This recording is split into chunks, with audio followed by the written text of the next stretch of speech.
Hello, in this video we're going to be talking about the cytoplasm and the cytoskeleton. So let's not wasting your time, let's get right to it.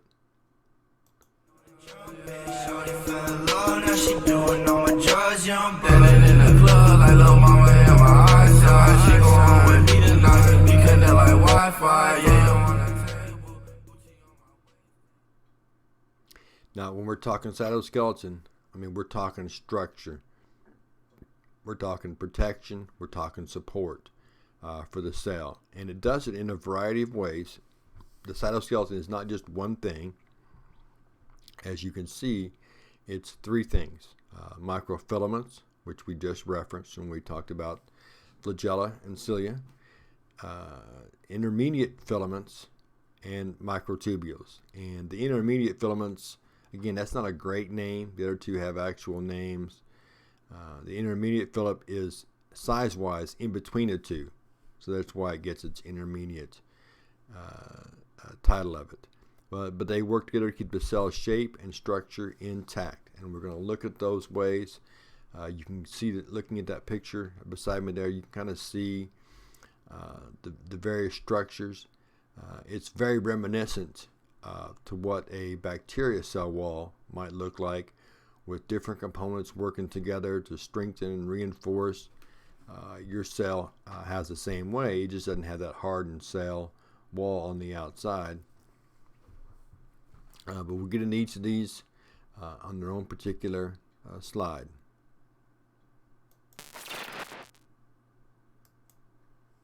Okay, continuing with the cytoskeleton, the first one we're going to talk about is the microfilaments.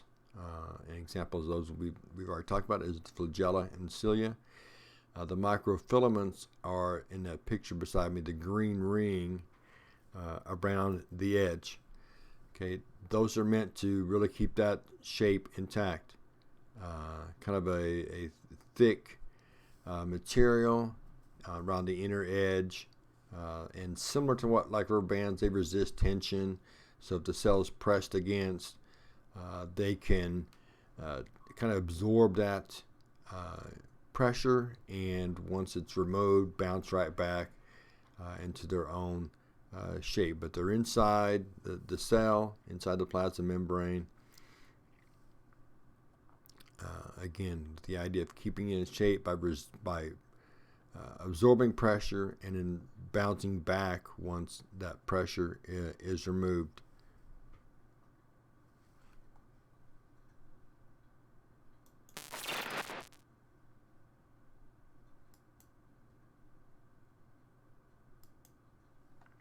Okay, continuing talking about microfilaments. If you have been or will be in an A&P class, you'll see this kind of image, this actin subunit and this intertwined, almost like a pearl necklace of some kind, except green. But that's an actin filament, and that's super important to the process of contracting muscles. One of the things that microfilaments can provide is that idea of muscle movement, muscle contraction. Those actin subunits, those little bitty dots on the larger green circle, that's where a myosin would touch after it's been powered by an ATP molecule. It basically just taps it, and that's what generates that energy for that contraction. And as long as that sensation is needed, then the myosin just keeps tapping it. But anyway, you talk about that in an A&P class.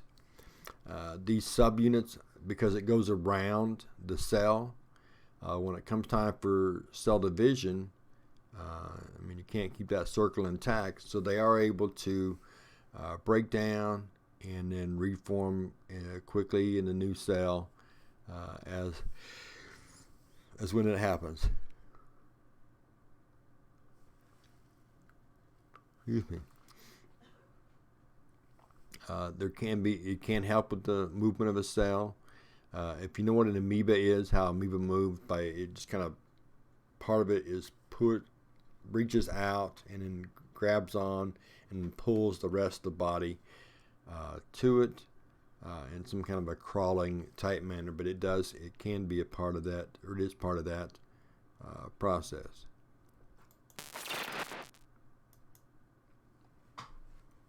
Next, we want to talk about the intermediate filaments. Intermediate filaments are all over. They make a huge crisscross pattern all around the cell, and they're designed to kind of connect everything together. You can think of a big spider web if you want to, but they connect everything together, and you can see from the picture, their structure is pretty strong. I mean, they are pretty strong, very stable, not easily broken, but it's just a very thick wave of, like I said, a spider web, with the idea of attaching to everything and holding it in place. Again, helps the cell structure, but because it's kind of all over the place, it's not part of any movement that a cell might have. But again, just designed to keep everything in place. It'd be like if Spider-Man was in the cell and he'd shoot a web towards the mitochondria, and then one towards the chloroplast, and one towards the ribosomes and the ERs and the Golgi, and just kind of connected all those things to kind of keep them in place. That's kind of what the intermediate filaments might look like.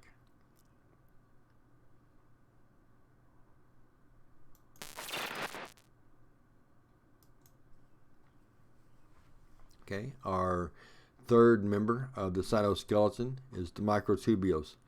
And the microtubules, you may be familiar with. They're the tubules that I mentioned previously in a video, but they're the ones that attach themselves to a chromosome during the cell division, mitosis.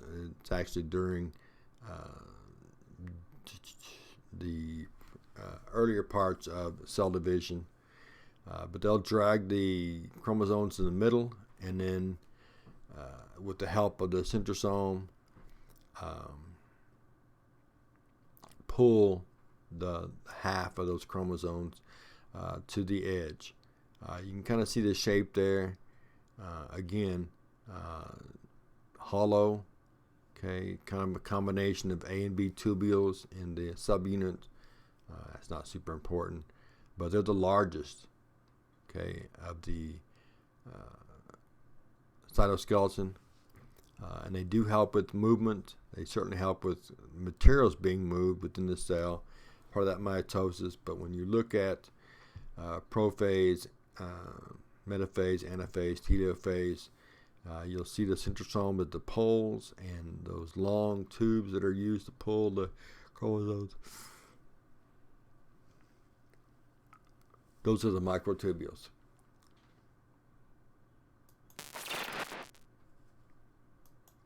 Okay, now on to the cytoplasm. Again, not a lot of discussion here, just recognizing what it is. But all the space of a cell that's empty, that's the cytoplasm. So there's no actual place in the cell that's empty. It's either got an organelle or it's got cytoplasm. Okay, one of the two. And you can think of the cytoplasm kind of a gel-like substance. It's called cytosol, which is where it gets its name, cytoplasm. But you can think jelly, watery, semi-solid, but it's the idea of it gives the organelle something to kind of nestle in or rest in, to be safe, jostle around. So if you think about, if you had to get a porcelain or a china plate, something breakable, glass, and you want to ship it somewhere, you're not just going to put that item into a box and pray for the best. No, you're going to wrap it up. You're going to put bubble wrap in there. You're going to maybe packing peanuts, if you know what those are, but some sort of styrofoam to keep that object safe during transport. That's what the cytoplasm, its job is, to keep the organelles and everything safe throughout the process.